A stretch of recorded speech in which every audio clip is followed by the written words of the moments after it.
এ বিষয়ে আরো জানাতে কলকাতা থেকে যুক্ত হচ্ছেন দীপক দেবনাথ। দীপক, আপনি জানাবেন অভিষেক বন্দ্যোপাধ্যায়কে তদন্তকারী সংস্থা ইডি মূলত কি অভিযোগে তলব করেছে, আর আরো একটি বিষয় জানাবেন এই মামলায় যেহেতু অভিষেকের রক্ষা কবচ নেই সেক্ষেত্রে তার গ্রেপ্তার হওয়ার শঙ্কা আছে কিনা।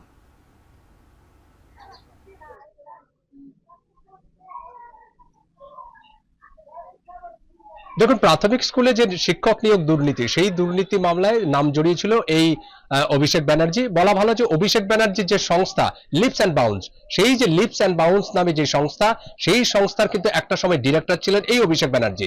এবং প্রাথমিক স্কুলের যে নিয়োগ, সেই নিয়োগ দুর্নীতি মামলা এই যে সংস্থা, এই সংস্থার নাম জড়িয়েছিল। এবং যেহেতু তিনি ডিরেক্টর পদে ছিলেন, সিইওর পদে ছিলেন, তো স্বাভাবিকভাবেই তাকে জিজ্ঞাসাবাদ করা হয়েছে।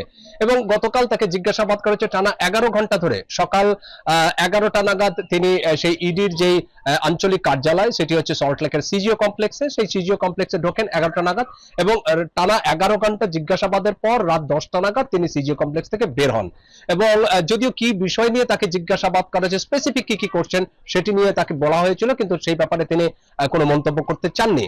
কিন্তু তিনি যেটি মন্তব্য করেছেন সেটি কিন্তু বিস্ফোরক। সেটি বলেছেন যে বিজেপিকে তিনি সাধারণত নিশানা করেছেন এবং বলেছেন যে বিজেপি একটা দল ভাঙার চক্রান্ত করছে, অর্থাৎ দল বলতে তৃণমূল কংগ্রেস, সেটিকে ভাঙার চক্রান্ত করছে। এবং গত 1 মাস ধরে তারা এই প্রচেষ্টাই চালিয়ে আসছে।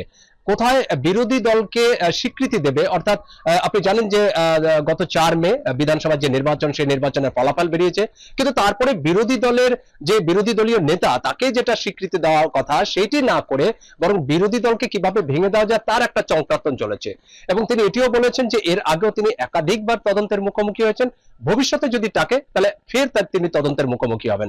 এখন যেটি প্রশ্ন সেটি হচ্ছে যে আপনি জানেন যে এই যে মামলা, এই মামলায় কিন্তু আদালতের তরফ থেকে কোনো রক্ষা কবচ নেননি।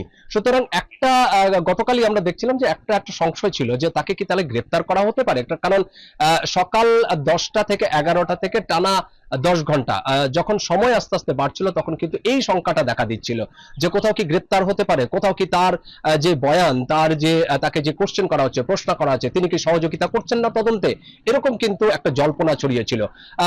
এবং স্বাভাবিকভাবেই তদন্তকারীর যারা কর্মকর্তারা, তাদের সাথেও আমরা যোগাযোগ করছিলাম, কিন্তু তারাও কোনো প্রশ্ন উত্তর দিচ্ছিল না। তৃণমূলের যারা অভিষেক ব্যানার্জির যারা ঘনিষ্ঠ, তাদের সাথে যোগাযোগ করা হচ্ছিল, তারাও কোনো মন্তব্য করতে চাইছিলেন না। তো স্বাভাবিকভাবে এই জল্পনা কিন্তু আস্তে আস্তে সন্ধ্যেবেলার পর থেকে আরো বাড়ে, রাত হয়ে গেলে আরেকটু বাড়ে। কিন্তু পরে যখন তিনি বের হন তখন নিশ্চিত হয়ে যায় না তাকে গ্রেপ্তার করা হচ্ছে না বা গ্রেপ্তার করা হয়নি। এবং তিনি যেটি বলেছেন যে তদন্তে যদি দরকার হয়, ভবিষ্যতে যদি তাকে ডাকা হয়, তিনি ফের তদন্তের মুখোমুখি হবেন, তদন্তকারীদের সহায়তা করবেন। তবে স্বাভাবিকভাবেই একটা বিষয় যেটি স্পষ্ট হয়েছে যে গতকাল যখন তাকে ডাকা হয়েছে, যখন ইডির কর্মকর্তারা, এনফোর্সমেন্ট ডিরেক্টরের কর্মকর্তারা যখন তাকে ডাকেন, তিনি আপাতত তদন্তে সহযোগিতা করেছেন বলেই কিন্তু তাকে আপাতত ছেড়ে দেওয়া হচ্ছে। এটা তৃণমূলের অন্দরের খবর, তৃণমূলের ভিতরের খবর। যদিও এই বিষয়ে অভিষেক ব্যানার্জিকে গতকাল যখন প্রশ্ন করা হয়েছিল, তিনি কিন্তু যেহেতু এটি তদন্তের স্বার্থে কিন্তু এই বিষয়টি তিনি বলতে চাননি। কিন্তু আবার যেটি বলছি যে তিনি কিন্তু অন্য একটি বিষয় নিয়ে মন্তব্য করেছেন, সেটি হচ্ছে যে বিজেপিকে নিশানা করেছেন। তিনি বলছেন যে এখনো পর্যন্ত ইডির 12 থেকে 13 বার তিনি ইডির তদন্তের মুখোমুখি হয়েছেন, প্রত্যেকবারই তিনি তদন্তে সহযোগিতা করেছেন, ভবিষ্যতে যদি ডাকা হয় তখনও সহযোগিতা করবেন।